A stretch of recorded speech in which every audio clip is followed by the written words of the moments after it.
I'm totally. Hey guys, looks like we're live. Looks like we made it to the interwebs. Let's let the people come on in. How's everybody doing? Good. That's good. Everyone's so quiet. How are we doing? Yeah, we're doing great. That's better. Show me those teeth because this is Flip the Lip week. So we want big smiles, big happy faces because actually I've gotten to talk with half of the people here over the last couple weeks. When did we talk? It feels like eternity. About flipping the lip. And we've got a couple extra people now here to enjoy this conversation with us and to jump on in. You guys know me. I'm a registered vet tech. I'm Becky. I'm your cat coach, Becky. We're having a good time. Can you send me your love in the comments? Can you say hello? Tell me where you're at. Ooh, Vienna, Austria. Hey, Andy, you might be winning from the furthest already. You guys, we've had an amazing week with Flip the Lip week. It's need to be really careful with that one. It's tricky. But we've had a lot of fun and we ran a contest. So the first thing we're jumping into here as everybody gets on board is first of all to talk about our brand new product. You guys, how exciting is this? Love it. Yeah. It's incredible. Right. So we have got, all right, thank you. That's amazing. You've got the link up there for me. The oral biome product. And you guys can now follow this link down there, learn more, sign up to learn more. So you are first on the list for more information. But the oral biome product is basically an amazing advancement that our brilliant and I will say good-looking science team has created as a way of tracking the oral biome in the mouth. We're going to talk about that more on this panel, why it's important, what the value of that is.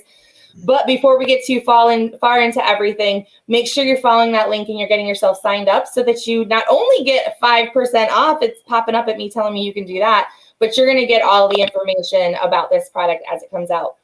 I also want to say hi, Amy in Blue Ridge Mountains. I'm out in Southport. We're in the same state. We're neighbors. All right, I have some winners. You guys ready for some winners? Let's do it. Okay, so this has been going since February 1st. People had checklists. They had bingo. They had photos. They had videos. We gave them homework, y'all, and they rose to the occasion as our amazing Basepaws folks always do, but we could only have two. So winner number one of, looks like a $100 Amazon gift card. What? You guys, that's a lot. I could do some serious damage with a $100 Amazon gift card. Yeah. I know that. So the first one, I'm going to show you this video. Oh my gosh, I'm slightly nervous, but this is the video, the winning submission. Oh, nope, hold on. I clicked the wrong button. This is not at all tons of pressure. You guys ready? I'm going to share my audio so you get to hear. Hi, Basepaws. Here's Finn the Butterscotch Dragon, and we're going to work on our toothbrush cleaning with our new bamboo toothbrush and some toothpaste. All right, brush your teeth. Look at him go. Look at Good that. boy. Oh, rock star. We have dental treats on order. And I try and brush his teeth multiple times a week. All right, then, brush your teeth. Look how good. Look at that. You guys, how amazing is that? All right, so that's our first winner. I was like, oh, I hope I showed the right one. That was. That's Finn. So Finn participated in almost every single challenge this week, and now, since in just 1 week, all of this, or well, this month, I should say, they're able to brush teeth. It's all it took, a couple weeks of training. It's even a short month. It wasn't even a full, long, 31-day month. It's like an extra short month. All right, and then our second winner is NH Adventure Cats, whose two cats are named, are you guys ready? Yes. Possum and Toothpaste. Stop. I'm not lying to you.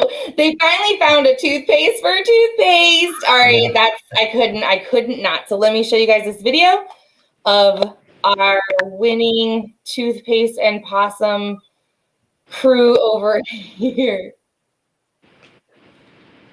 Look at them go.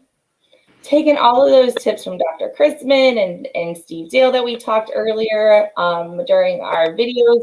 In this month, we talked about just a tiny little bit on the finger. And the best thing I think they did there was show a couple seconds does the trick, which we're also going to talk about after I introduce each and every one of our amazing panelists here today. So in no particular order, because I will be called out on that, I'm just going to introduce Dr. Jan Bellows. Now, if you watched Steve Dale and I have a conversation, you heard Dr. Jan's name brought up as the amazing, the brilliant, the expert in the field. So we're very excited to have Dr. Jan here today for this conversation with us. We've got Dr. Adam Chrisman. You guys saw he and I kick off Dental Week together, right? You were my first video. We had a ball. We did tons of learning, tons of educating, and now you're back to keep this discussion up. We've got a new friend of Basepaws. I've not had the opportunity to interview before, so we're really excited to have Dr. Hunter Finn here. You guys probably know him from TikTok, Instagram, all of the social medias.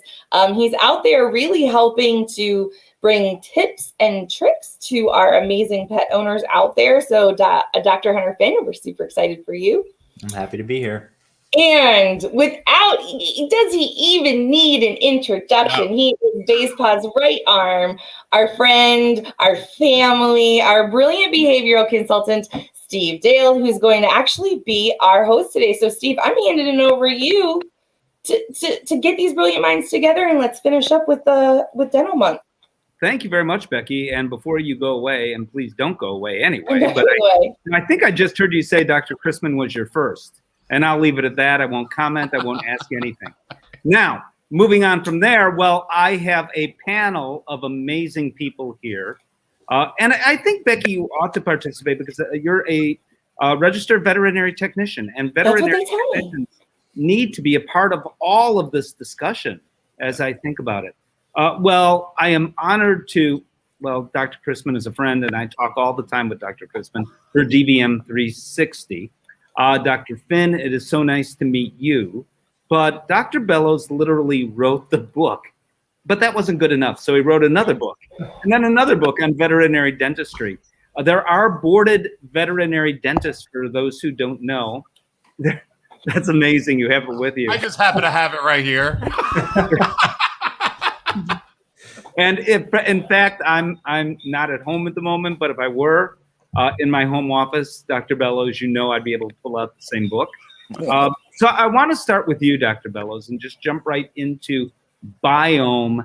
We're talking about cats primarily today, although I know Dr. Chrisman and I believe Dr. Finn would be happy to take dog questions when we take questions as well. I know Becky would as well. But where did he go? It looks like you scared him already. He was like, I'm not starting. And then you talked about giving questions to other people. Off he went. No, I think we lost him in his audio, but we'll get him right back here. So, all right. Well, we're doing that. Dr. Chrisman, how important is, well, first of all, what is biome? What are we talking about inside these cats' mouth? And how important is that? Dr. Bellows, you want to answer that? The oral biome. So, we know about prebiotics, postbiotics, all those different things. And a lot of the bacteria stems from the gut. And so, and it's really exciting that now we're going to have something that's really specific to kind of help the good bacteria, but also get rid of the bad bacteria. And that's where the oral biome comes into play. See what Dr. Bellows thinks or not. Okay. Dr. Finn, what are your thoughts? No, I agree. I think whenever I talk to clients, it's, a lot of them are hearing things about like the microbiome and the GI tract. And then when we can talk about, comparing that to the oral microbiome, they're really interested in those things.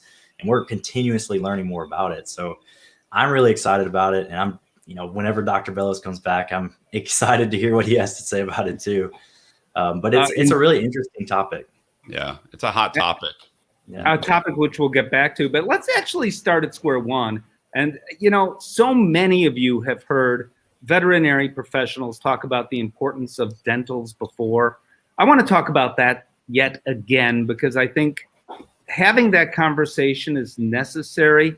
So, Dr. Finn, when you talk to clients and just in general, how important is it that cats, or for that matter, dogs' mouths really be looked at on a regular basis? It's so important. I really can't stress it enough. I mean, with every physical exam, usually the first thing I personally look at is going to be the teeth, the gums, the oral cavity. Every vet's a little bit different, but dogs and cats alike are so good at hiding things, and not very often do pet owners really look in their dog's mouth or their cat's mouth, especially unless they're showing you, I can't tell you how many people come in and they're just like, I think you need to check out my dog's teeth because they've got this big swollen abscess there. And they're like, maybe they were dropping a little bit of food initially, but other than that, they hadn't looked in there maybe years. So it's so important because animals, they are really good at masking their pain. And if we can, stay on top of that with regular like hygiene care or just looking at it in general, it can tell you so much about what's going on with their health. And I want to follow up with you, Dr. Chrisman, then we'll get to Dr. Bellows when we make sure that he's all set to go. Yeah. And that is, it's not only, and it's so important what Dr. Finn said, what goes on inside the mouth, but does that matter also for the general health of that cat, or for that matter, that dog? Yeah, I mean, this is why we do blood work too and dentistry, because we know that it can affect heart, kidney, liver disease. And I have literally seen, pre-anesthetic blood work that had mild liver enzyme elevations, and we went ahead and we proceeded with a general dentistry, and then we did post-op blood work, and it was absolutely incredible to see some of the liver values that have come down, because it really has affected, the mouth affects everything. And I know Dr. Bellows is a really big advocate of this, because I talk about it like it's an iceberg. You just don't know what lies beneath that gum line. It may look pretty on the outside, but if you don't have good dental radiographs, you can really see gross pathology, identify disease, and be more proactive than reactive, where things can get really bad systemically. Okay, so I want to talk by radiographs. Of course, you mean x-rays. Dr. Bellows, hopefully you can hear me, and we'll be able to hear you when I ask this question. Some time ago, and I'm not that old really, but even going back in time to when I first began doing all this, x-rays, you'd mention that to a client, or even a veterinarian would say, that's not necessary. I could see what's happening there. Or we don't have the money to do it. We don't have the ability, or the client's not going to pay money to have that done. How important is it to have x-rays before you do that routine, even routine cleaning? It's so important. Hopefully you can hear me. Can you hear me? Shake your head. Okay, yes. Good. Yeah. The reason why it's really important is that in humans, most of the teeth that you see is the crown, and there's very little root, because most humans don't have to go outside and catch squirrels with their mouths and rabbits and little mice. But animals really, God put these giant roots on them, and that's where all the disease, that's where all the pain winds up coming from the roots. So the x-rays show you that 60% of the tooth is below the gum line. And that's why the x-rays are so important. And fortunately, x-rays, most veterinarians have digital x-rays, which are very, very small radiation dosage. So it's not an issue. In fact, in our office, we just got what they call a cone beam CT that is even half of what digital is. And it takes all the x-rays in a minute and a half, and you get to see what's below the gum line, which is so important. And especially in cats, because half of all cats have tooth resorption, which is very painful. And that's something hopefully we'll cover. I'm stopping you and interrupting only because I don't want to assume everyone knows what that is. So explain what tooth resorption is, and give me that percent again, because it's mind-blowing. Half of all cats over 3 years old will have at least one tooth resorption. And tooth resorption we used to feel that it was similar to a cavity in people, but cavities in people are caused by a bacteria. But in animals, we still don't know what causes the tooth resorption. But more important, it is a painful condition because it affects the nerves of cats. And the only treatment is actually tooth resorption. So if you have a cat, if your listeners have a cat that's over 3 years old, half of them will have at least one tooth resorption. And how can you tell that that's the case? If And you, then what do you do about it? if you have a very nice cat, you could take a little Q-tip and put it right at the gum line and press to the gum line, and the cat's mouth would chatter like that, and that means that's in pain. The most common area is the first tooth behind their canine that will have the tooth resorption, but it can affect any tooth. The best idea is to take your cat to the veterinarian at least twice a year for a physical exam. Doesn't need any anesthesia, and the veterinarian can do that. And oftentimes you see the tooth resorption just by looking at the cat and you say, boy, that's a painful area. Beckie, as a registered veterinary technician, you and your colleagues, I believe, and I know I've talked to Dr. Chrisman about it, so I know he at least agrees with this. You're the most valuable players at any veterinary practice when it comes to a lot of things, but most importantly, communication with the clients. How often have you said, aha, here is what the x-rays show with the teeth, and the client says, understandably, my cat doesn't hurt, my cat's eating fine, and then how do you communicate what's really going on, which Dr. Bellows touched on? You know, one of my colleagues, Dr. Benita Altair, said it, I think, best. And she said, when it comes to cats especially, once they stop eating, they have resigned themselves to death. That's where we're at. And so anywhere between pain and death, they're going to continue to eat. And so we really, especially with cats, can't count on interpretive physical manifestations of pain. They're just not going to give it to us and show it to us. And so we have to learn what those other signs look like, but we also have to proactively look for what could be painful, because I'll tell you something else. If like I waited until I had tooth pain to go to the dentist, it's going to, 1, cost more, 2, take longer to fix, or possibly be unrepairable and have created permanent damage by then. And so, you know, when I talk to my clients and when I help educate, it's prevention is everything. Prevention is key. Why would you wait until they're painful? And by the time we see pain in cats, we know that they have been hurting for a long time. Would you agree with that, Dr. Bellows? And by the way, Dr. Chrisman, I apparently now offended him. Because he actually, Dr. Chrisman is in the middle of his amazing conference. He took some time out of his big conference to be here with us today. So he had to get back to keep things cracking over there, but he was just excited to check in. That's the Fetch conference, and what DPM 360 has done in a very difficult time is just amazing how they've turned everything into lemonade, if you will. All right, so Dr. Bellows, do you agree essentially with what Beckie just said? Absolutely. The cats have dull pain and sometimes even more pain, but if they show it, there was a research article done that the African lions, their main reason for death was dental, and they started to show pain and then they became prey. So unfortunately, cats have to live in pain, and mask it. But after we take care of the tooth resorption, and after we take care of periodontal disease, and after they go on good home care, then so many of our cat clients tell us, boy, it's like I have a new cat. It's jumping up on things. It's eating a lot more hard food. It's doing the things that it hasn't done before. And it just makes you feel so good that you helped that cat.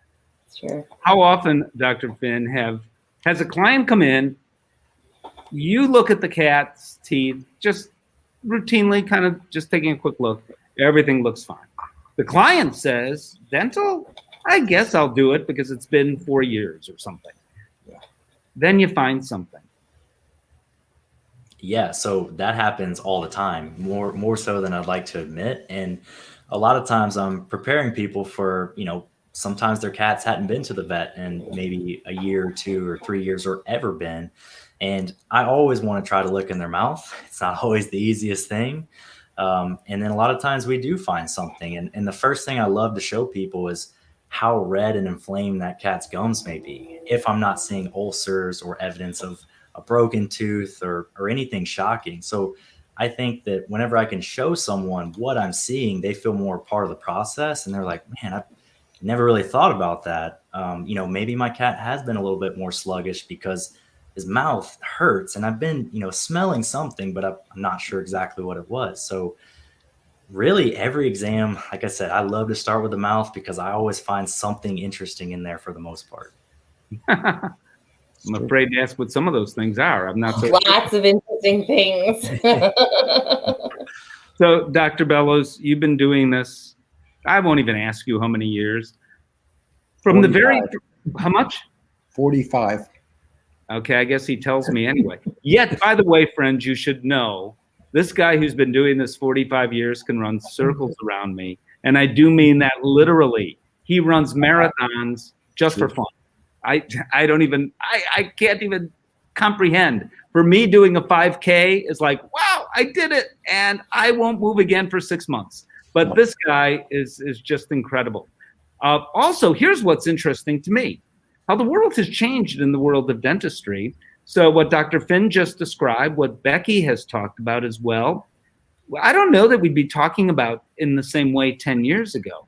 Routine dentals didn't even barely exist. Talk about the changes, and I assume, for the most part anyway, you think they're for the better. So much for the better. What veterinarians used to concentrate on is taking care of fleas and taking care of tapeworms that fleas would give them, and taking care of the skin problems that, at least in South Florida, that the fleas would give them, and vaccinations that caused some other issues. And now they have morphed into more of preventative care. And oops, excuse me, let me just turn this off. I'm sorry. And what happens is with the preventative care, the cats are living longer and happier, and the clients are more into it. So we brought up x-rays. Some of your bigger animal hospitals now are actually incorporating dental x-rays on every single dental procedure. That never happened before. And many veterinarians are even charging extra for it, because the amount of information that you get for it and the little time that it takes to get the dental x-rays really, really helps the cats.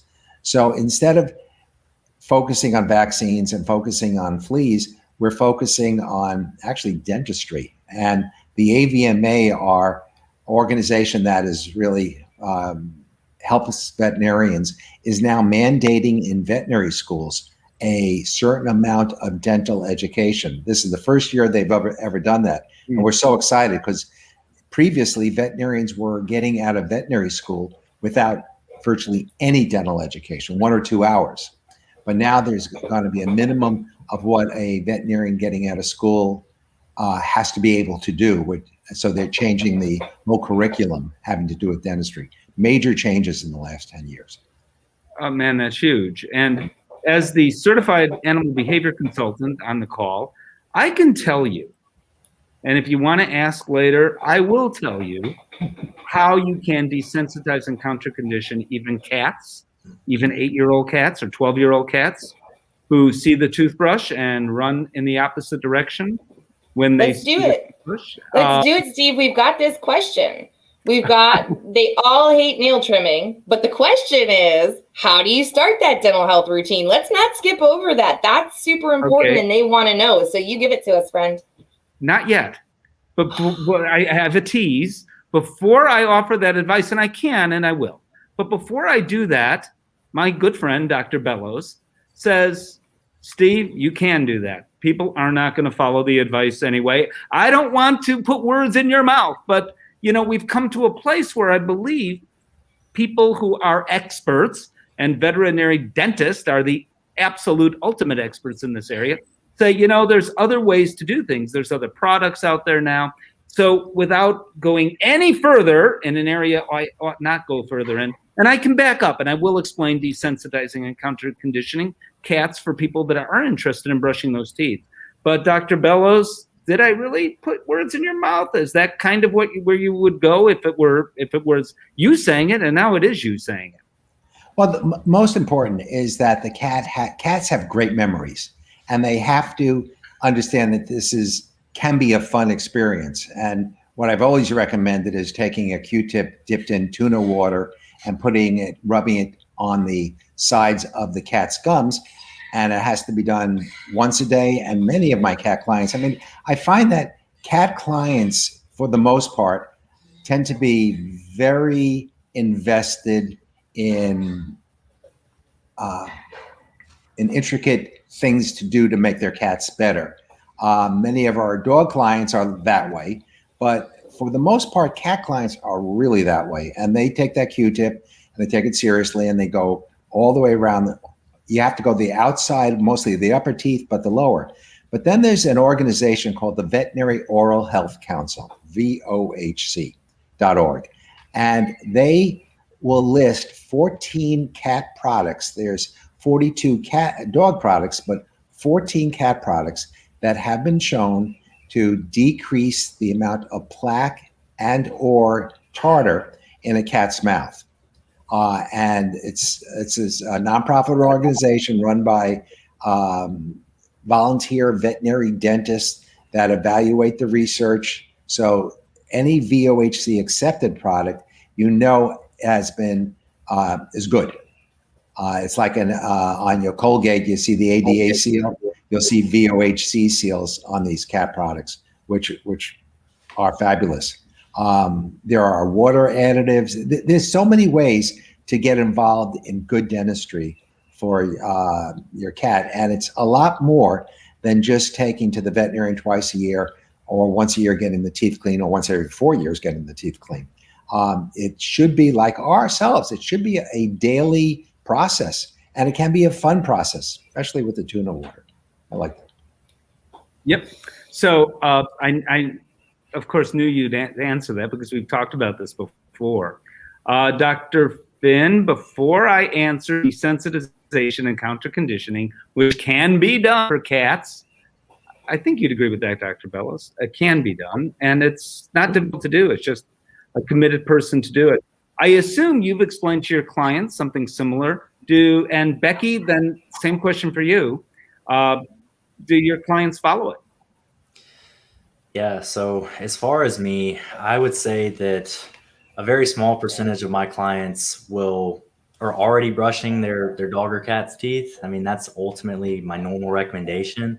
Some people, they look at me like I'm absolutely insane, and I get it, because still some people, they just don't recognize the importance of dental preventative care in their pets. I always say, we're not out there chewing on bones to try to keep our teeth clean. Like, we're going to the hygienist twice a year, we're brushing, we're flossing. So same thing really can apply to your pets. So most of my owners, when I tell them that, they're like, okay, if I kind of explain the process to them, they get excited about it. I tell them it's not always the easiest thing, but when they come back, or, they come back for a next visit, or they come back for a dental, and then they start doing the things that I'm talking about implementing, the change is just so immaculate. I mean, they're like, they can really see it, and they feel like they're a part of that process, and they feel like they're doing right by their pet. So it helps them feel like they're being better pet owners. And I think today's generations, that's what they want. They don't really worry about the cost or the time that it takes to put into that. They're all for it. Yeah, such a good point. You're right. I think we have the most involved Beckie? pet owning generation that we've probably ever had before. And so I think that really does help, because they want to be proactive. I will say that the conversations and the questions that clients have, it's hard to get it all in those short amount of time that we have them in the room. And so these are important conversations and additional learning. And I think that, you should be communicating with your veterinarian, your veterinary team, tapping into their social media network and looking for, that education that, is out there. But that being said, having that conversation and implementing those changes, kind of like Dr. Hunter said, it actually kind of, I think, is something that our clients are looking for nowadays. One challenge I see with a lot of my clients, and I'm interested to hear how you guys, if you notice this, is they get this all or nothing mentality, right? So they get worried, like, if I can't brush my pet's teeth every single day, and it's just too overwhelming, that I'm not going to do it at all. And so I really like to help my clients understand that a little can be a lot. And if it's only a couple days a week, it's better than nothing. And I like our clients to understand that toothbrushing for pets doesn't look like toothbrushing for people. So we're not talking about getting in there for a good 2 minutes and getting in all those surfaces. We use enzymatic toothpaste, which I know we have some questions about your guys' recommendations. So I hope we get to talk about that too. But helping our clients understand how toothbrushing works and how those enzymes work to continue to break things down just by being in contact with the teeth, I think can help our clients feel a little more realistic about the challenge. I mean, you guys know I got 6 pets. That's a lot of mouths to brush. But for those who want to do it, the quick version of it is associate the toothbrush first with something positive. And at some point, I mean, these cats may have a negative feeling about, you mentioned the good memories, Dr. Bellows. Indeed, cats do have that. So put down the toothbrush. There's nothing on it. It's just a piece of furniture. It's there, this odd thing. If you have dogs that are going to chew on it and eat it, don't do that. But if you can, just put it out there like it's part of the house. And then over time, when the cat's around, you begin to sprinkle tuna juice on there. If another cat gets it by mistake, there's nothing bad. And it becomes this automatic tuna juice or sardine juice or salmon oil juice, whatever your preference is, sort of dispenser. And then hold it up, and the cat actually says, I want this in my mouth because there's something really good on it. For a lot of cats, even that had a negative impression of the toothbrush, it doesn't take that long to get that far. And then what you want to do is you want to begin putting in their mouths, and one tooth at a time is just fine. And it does work that you can counter condition these cats to actually like and look forward to getting their teeth brushed. To them, it's not getting their teeth brushed. It's an opportunity to taste something really, really good. So what you do is you transition slowly from the tuna juice to the tuna tasting toothpaste or the chicken tasting toothpaste, whatever the cat's preference is. If any of you guys want to add to that, just jump in there. I think that was pretty thorough. Yeah. Okay, so Dr. Bellows, I did good. I am going to take that with me the rest of my life, actually. We heard Beckie talk at the very beginning about microbiome and what we're learning about this in the mouth of our cats and dogs and why that's really important. And this discovery that Basepaws has made to genetically test for that. Dr. Bellows, you've seen, and we commented on some of them, lots of changes and lots of discoveries over your long career. Is this a big one? Yeah, and it really can be very disruptive in a very positive way, because by figuring out what the microbiome is and then hopefully changing it with probiotics and other types of natural types of products, we can help to decrease the bad bacteria. And all periodontal disease comes from bacteria, it comes from plaque. That's where it starts. It starts with gingivitis and just then gets deeper and decreases the amount of periodontal ligament around the tooth, and the tooth gets loose and painful. And they find that the animals that have periodontal disease have a total different biome. So you can actually predict, that's what our hope is, that if your pet is in trouble before they get in trouble. So it's got to be great. It's a great journey to be on right now. Hoping in 45 years we'll have this solved. And the thing that and you'll be here when that happens. I'll be here. Yep. I know you will. No, you will. So the great thing about what we're talking about also is that I believe, and Dr. Finn, maybe you can comment on this, it can save people money and the cat from suffering. And when you tell people who have cats that your cat really could be suffering, this other cat you had 5 years ago really was suffering, that's huge to me, because as I think both you and Beckie talked about, millennials in particular, but all cat parents, I mean, no one wants their pets to suffer. No, absolutely. I mean, not that people back then didn't want what's best for their pet. It's just we're learning so much more. And if there's anything people can do to keep their family member happy, because let's be real, we consider pets family members, and as we should, they're going to do it. And also, if it can save them money and having to put their pet, under expensive procedures, they are going to be all for it. And that's something that as a newer veterinarian, we're all about like preventative care, just preventing things from before they even start by helping educate owners and letting them be a part of that process. They are really into that.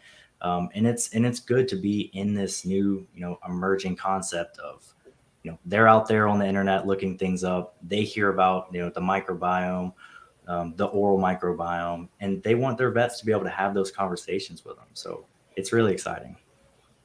So sort of on this topic, but off this topic, being on the board of what was the Win Feline Foundation, now called the Every Cat Health Foundation. And this organization, if you have a cat, by the way, friends, this organization has touched your cat in some way every single day. Quite literally, so much of what we know about cats was once funded by this organization. And Beckie knows that I've been on this board forever, I believe. Why they still put up with me, I don't know. But that's another question for them. I have a question for you, Dr. Bellows. If you can comment on stomatitis and the prospect now of stem cells being used, which is, I don't know how familiar, being used to treat stomatitis. How important is that? Right. Well, it's real important for the main reason that... Explain what stomatitis is for those who don't know. All right. So the difference between stomatitis and periodontal disease or gingivitis is that stomatitis is a generalized inflammation of the entire mouth and what they call a hyperimmune response to plaque bacteria. And the cats that are affected by stomatitis, their gums and the back of their mouth are brick red. They bleed just touching it. They stop grooming. They lose weight. They are extremely painful. And really, at this point, the only way to successfully treat it is to take out all of the teeth, which is very drastic. And even that only will solve 80% of the cases. The other 20, we have to give cortisone. We have to also use lasers. So it's quite involved. At the University of California, the veterinarian school there in Davis, they are using stem cells from the animals and injecting them. They're putting it in their machinery and injecting them back. And they are seeing promise in the treatment of stomatitis in what they call the refractory cases, the cases that still aren't getting better when you take out the teeth. So the stem cell research, and again, the oral biome, getting it back to that, if you can figure out the particular bacteria that are stimulating those cats that have the stomatitis compared to the ones that don't have the stomatitis, then we can attack it at that level also. Because it's a horrible disease in cats. And we see it in our office because we do dentistry. We see it every day. And we can cure most of them, but taking out the teeth is really drastic. But that's what works. Yeah, and it doesn't cure all of them even at that. So if stem cells can help, that's quite incredible. But it just shows us where technology is going and the importance of what Basepaws is doing right now. And I know we have a list of 7,812 questions. So Beckie, I will leave those to you. Precisely 7,807 questions. Are you ready? Yes.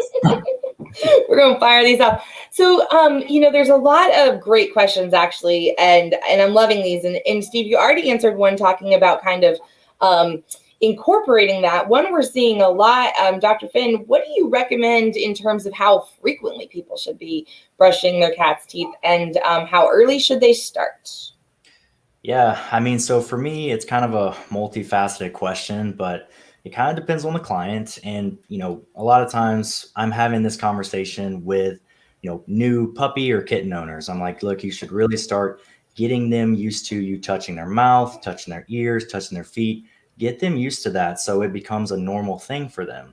Not necessarily it's important to start actually brushing the juvenile teeth, but when they become adult teeth, that's when we really got to keep them protected and start that prevention as early as possible.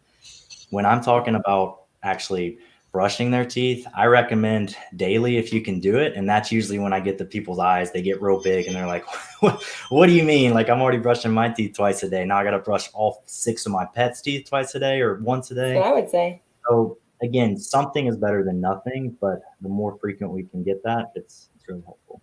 Yeah, I agree. Go ahead, Steve.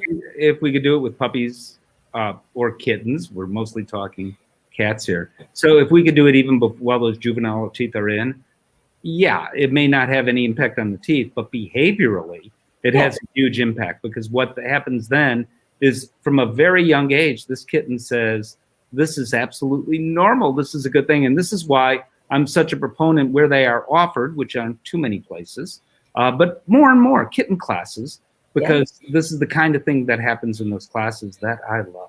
Yeah, we don't wait to teach our kids to brush their teeth until they're 8 and they're getting their adult teeth in, right? You're still brushing those. You even make them go to the dentist and stuff. Well, as far as I know. Dr. Finn said I should be brushing twice a day. I thought it was twice a month. So yeah, well, we don't talk people here, and he can't help you, Steve. Only Nobody can. Nobody can. So this is an interesting one. And Dr. Jan, I'd love to know what you think about this. What do you hear, see, know? And then, and Dr. Finn, I know you said you're a newer associate too, so I'm curious if they're talking about this in school yet. 1-TDC supplement. We're hearing more and more about this with our owners, and they're seeing good results. Anecdotal, any science? What do you know? Well, there more than anecdotal. There's articles written on the 1-TDC. It's a fatty acid supplement. It's been around for years. We do recommend it for our cat clients. It's not going to cure tooth resorption. That we still don't know what to do about that other than extract teeth. Yeah. But it does help in the treatment. It's one of those arrows that we can aim at the disease, and we do recommend it. Yeah, great. Dr. Finn, have you had experience with it? Are they talking about it in school yet? What do you know? Yeah, so I'll be completely honest with you. When I was in the class where I got maybe 2 hours total of dental lecture or anything. So when I got out, I relied heavily on my mentors and continuing education to learn everything I know about dental health. So I didn't and your text about that. All right, fair. Okay, that's right. And you know what, honestly, to be fair, I would much rather somebody say, you know what, I don't know. Let me go look at that research. Let me call Dr. Jan Bellows, who knows everything, and I got him on standby. Yeah. That's what this community is about, and I absolutely love it. Hey, I wanted to go back to something, you guys, because this is important. Constance mentioned and wanted some clarification, because she's worried about anesthesia, as we all are. And if we're talking dental x-rays and cleanings, are we talking about 2 separate anesthetic events or one? No, it's the same one. And this is important. There's a whole group of folks that go around the country and talk about non-anesthetic dentals. And that cleans, I know. And that cleans the plaque and tartar off the crown, but that's not the important area. The important is below the gum line. That's where the diseases are. That's where the pocket is. When your cat smells, when you want to kiss your cat and hug it and there's bad breath, it's because food and debris are in the pocket. And it's like if you put the food that you just ate for breakfast in your pocket and left it there for months, it's going to rot out your leg. And same thing happens with the cat's mouth. So anesthesia is necessary. And fortunately, anesthesia is so safe now. It's very, very, very rare that anything adverse happens. So during the same procedure, the x-rays don't take too long. And based on the x-rays, and the veterinarian calls you up and say, well, we have a tooth resorption, you have to take out a tooth because it's painful, or there's no issues. But as Dr. Finn says, there's usually something going on. That's exactly right. That's exactly right. Dr. Finn, what do you think? Yeah, and I was going to say, that was a perfect but a disgusting analogy with the food in the pocket and the leg, but it's perfect. I'm going to start using that in the exam rooms now because that's great. But I agree. So yeah, it's one procedure that we do, and as far as most people, they're like, well, do you have to put them under general anesthesia for that? That's their biggest concern. The risks are so much smaller than they used to be. And that's because we're doing our physical exams, we're doing pre-anesthetic blood work, we're taking all the necessary precautions to make sure that we keep your baby safe. And if I could just jump in there, I think the risks are actually greater in non-anesthetic dentistries very often. Some of the people doing these aren't even veterinarians or technicians, for one thing. That's illegal, but nevertheless, they do it. They may be human dental technicians or just people who like dogs and cats, I don't know. But that's never a good idea. Secondly, that person may do more damage under the circumstances which they're doing it. And it's just not a good idea. So it seems like a savings of money, and it seems like it's safer because no anesthesia. But in fact, as described here by two experts, anesthesia is quite safe. And Dr. Bellows, the ultimate expert, is what I say true? Oh, absolutely. Oh, yeah. And what's even worse than not putting them under anesthesia is not doing anything. Because that's where I thought you were going, Steve, saying that, hey, if you don't do anything, that's more of a risk because it's going to affect the periodontal disease. It can affect the heart and the kidneys. The big deal in cats, older cats especially, is that the kidneys get them in the end. And if you can understand that underneath the gum line, there's the bacteria that is being absorbed into the bloodstream has to filter through something, so it goes to the kidneys.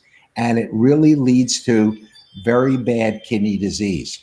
So right from the beginning, if you can get used to going see your veterinarian twice a year, and the veterinarian will tell you when it's time to get the teeth clean, and do it.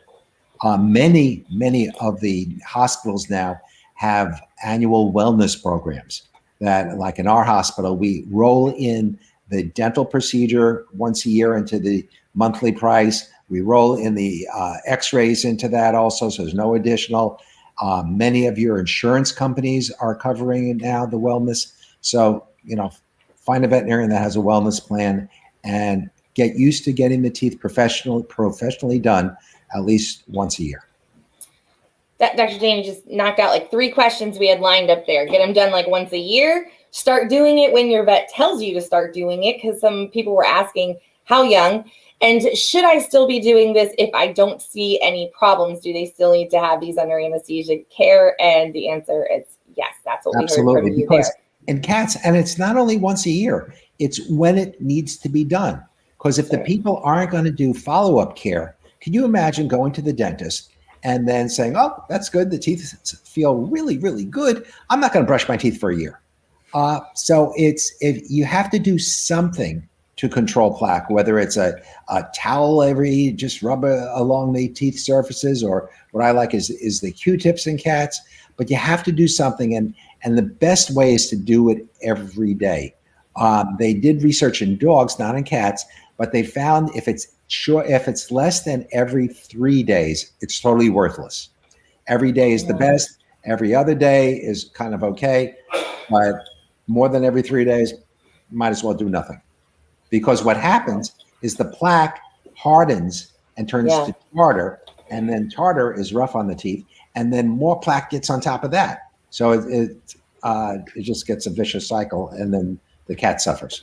Okay, so that brings us to, this has been mentioned in the questions a couple times as well. Dr. Finn, I don't know what your thoughts are here. We'll start with you. There are other ways than brushing teeth because, folks are like, there's, okay, I can't brush my cat's teeth. There's water additives. There's little treats that are supposed to be good for teeth. Some people argue that they give crunchy food because that breaks up the tartar. So if brushing is not an option, let's just say brushing is not an option, we cannot do it, there's no possible way. What do you think about some of these other means, or even those in between means, if you can brush? What do you think about these other things? Yeah, no, I talk to my clients about this every day because, again, I live in the real world, and I know sometimes people, they're just, whatever I say, they're like, this is the best, but like, is there anything else we can do? So there are other options. I always push people, try to do your best to brush your teeth. It's really the best thing you can do. But there are, different dental chews, water additives. And I think, like Dr. Bellows mentioned earlier, the VOHC is a huge, huge resource for people who are looking for a product that's worth their money and it's actually been tested. So I always give people that list and I say, look, these are lots of good options for you. Maybe find one that is a little bit more affordable to you. I kind of let them shop that and I give them guidance along the way. I did see an interesting study, which I'm not 100% sure about, but they were talking about, brushing is great, but there's also some human error with we're not catching all the surfaces of the teeth. And like dogs, for instance, chew a lot with their back molars. So maybe dental chews can be better for some of those hard to reach places for people. But that's just something that regardless, you got to do something. And the VOHC is a great source for people. Yeah. That VOHC, you guys, if you need to know, that's the place to go. It's all they do, literally all they do. Okay, so a couple folks are coming here asking too. Let's just clarify, Dr. Jane, I'll throw this over to you. The hard food, wet food situation, because people really do say, like, I don't want to stick with just wet food. I want to feed crunchy food because it's better for breaking up tartar on my cat's teeth. It's better for their teeth. You would think so, but the research has shown that hard food and wet food got the same amount of plaque and tartar. However, the one that got the worst is the foods that are in the plastic containers. This, what they call the semi-moist food, because that's gooey and it's like eating gummy bears, and that attracts plaque. But hard food and wet food got the same. It's like eating real hard cookies. Is that going to control the plaque on your teeth? It's not. It does feel worth a try now that you say it. Now I kind of understand why people lean into that. I am definitely justifying all eating with dental health. Now, that being said, also, there are some diets that have products in it like sodium hexametaphosphate and the pyrophosphates that tend to take the calcium and phosphorus and what they call sequester them, get them together with the plaque, and they swallow that. So there are dental diets that are on the VOHC side, that something called TD, some of your Eukanuba diets, and Purina also, that have dental benefits to them. And if they have the VOH seal of approval, it says VOHC, VOHC.com. Org. Yeah, you can look it up, and the diets that are on there. Yeah. Okay, Steve, I'm going to throw this to you because I think you do have something to say about this, and I want both the docs to kind of tell me their thoughts on it. I almost lost my train of thought on this one because I'm trying to go back through all of these questions. When it comes to toothbrushes, we're digressing a little, but there are a lot of different options out there. And so we've got some folks like, should I use a baby toothbrush? Should I use a cat toothbrush? What kind of toothbrush should I use? And can I share it among my cats? Well, actually, I will defer to veterinarians. I didn't want to leave you out. I just felt like I needed to throw it at you. No, I'm not being left out of anything. In fact, I do have a comment to make about what Dr. Bellows just said, as far as some of the, and they're mostly therapeutic diets, the prescription diets that are VOHC or Veterinary Oral Health Council certified. And actually there's a question for Dr. Bellows.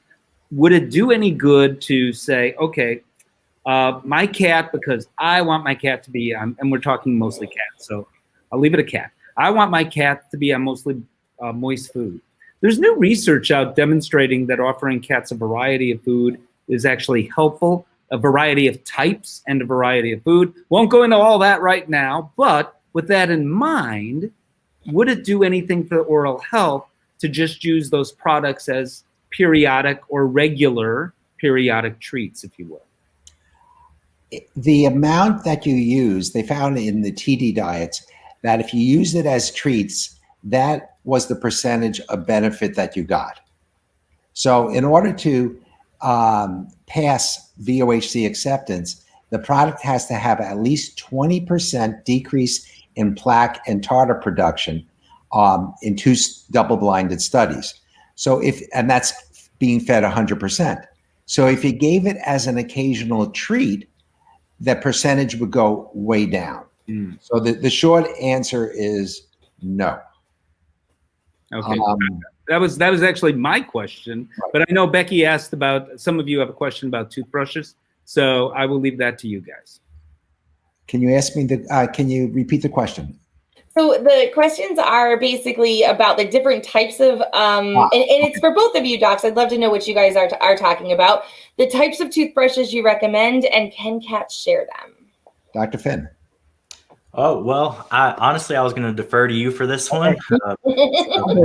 All right. So what you don't want to use is the rubber finger toothbrush. I mean, it's easy to put on your finger and you just rub the cat's teeth. But what you're doing is you're rubbing in the plaque. You're not removing anything. It's just the little rubber things. They're not removing a thing. What you need to have is small bristles, and the baby toothbrush is perfect for that. And you want the bristles to just get underneath the little, what they call the gingival crevice. You don't want to use human toothpaste. Yes. The Verbac company makes cat toothpaste, which is delicious. Cats, for some reason, like the poultry. So if you can't figure out which one to get the poultry. And what do you think about cats sharing toothbrushes? Don't. No. And toothbrushes should be replaced at least every 2 to 3 weeks.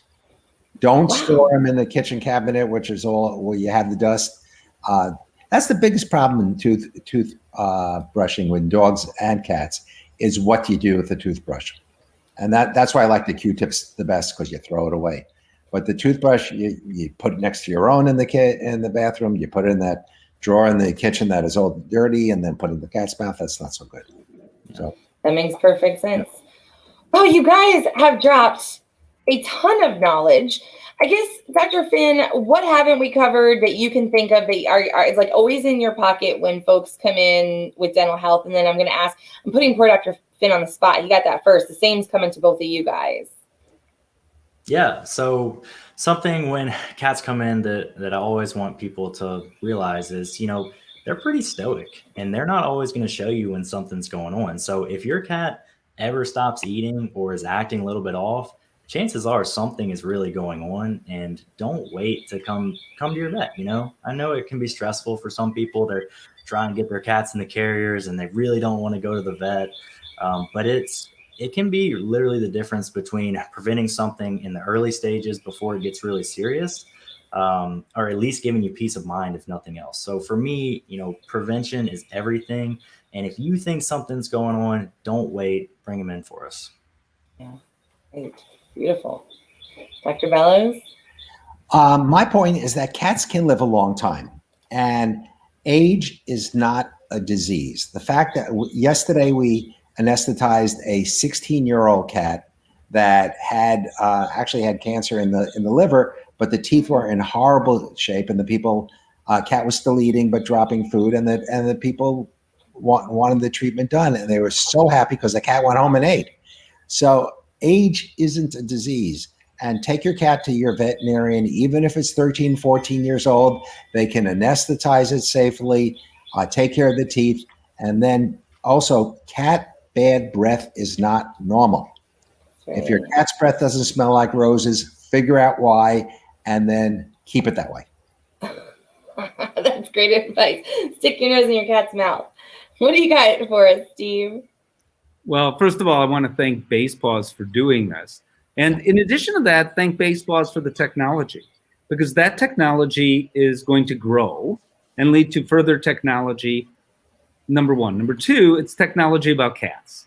And we just don't have enough of that. We have so much on the dog side, still not enough funding or research on the dog side, but much more on the dog side than the cat side. That should not be. In fact, there are more cats than dogs in America. So it should be at least equivalent. It's not. So I thank Basepaws for focusing on cats in a place where no one else is doing it. So that is wonderful as well. I guess my message to all of you is, and it comes from a behavior perspective. I mean, that's what I do. So people see a behavior that isn't typical of their cat, or for that matter, I will include any pet, whether it be dog or parrot or ferret.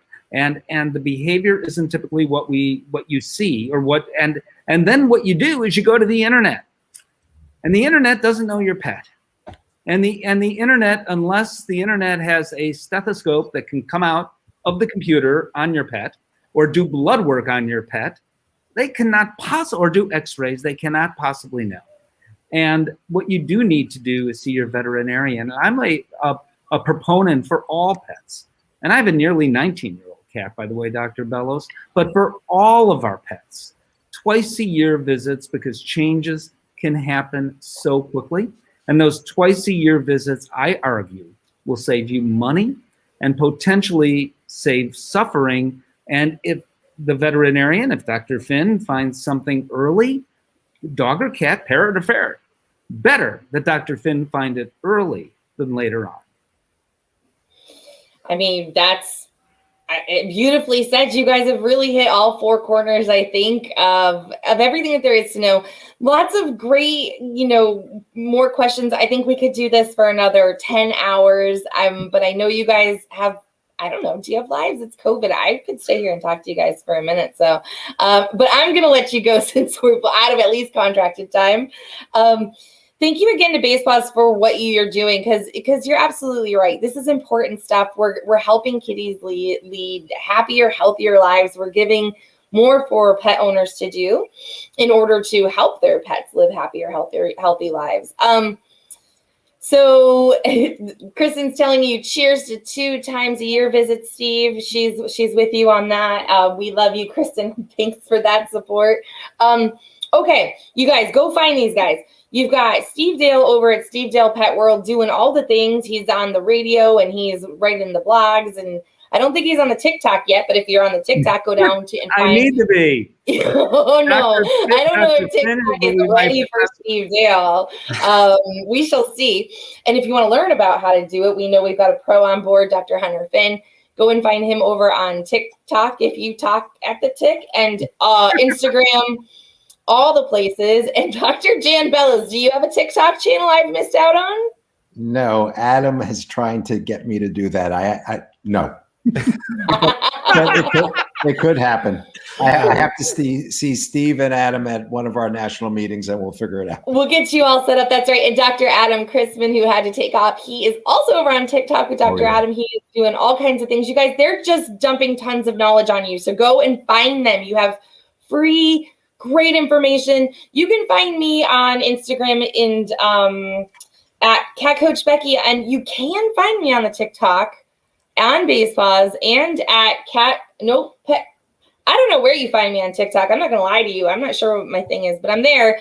But I want to say to you guys, support what these guys are doing. There are so many people out there on social media who are just dumping really crappy knowledge, things that are not true, things that are not real, things that are dangerous and scary for your pets, things that are dangerous and scary for you. So make sure you're finding the right sources. These guys are giving you their time, their energy, and their knowledge. And Dr. Jan, we're gonna get him out there on the socials to show you to drop the knowledge. So thank you guys so much for being here. Thanks for what you're doing. Thanks you guys all for being the best cat parents in the world. We'll see you guys next time. Don't forget to follow Basepaws on Instagram and on Facebook so you know about these types of events, and go check out this new dental product. You guys get it for your cat. Learn all about what's going on with that oral microbiome. Sound good? All right. We'll see you next time, guys. Thank you. Bye. Bye, everybody.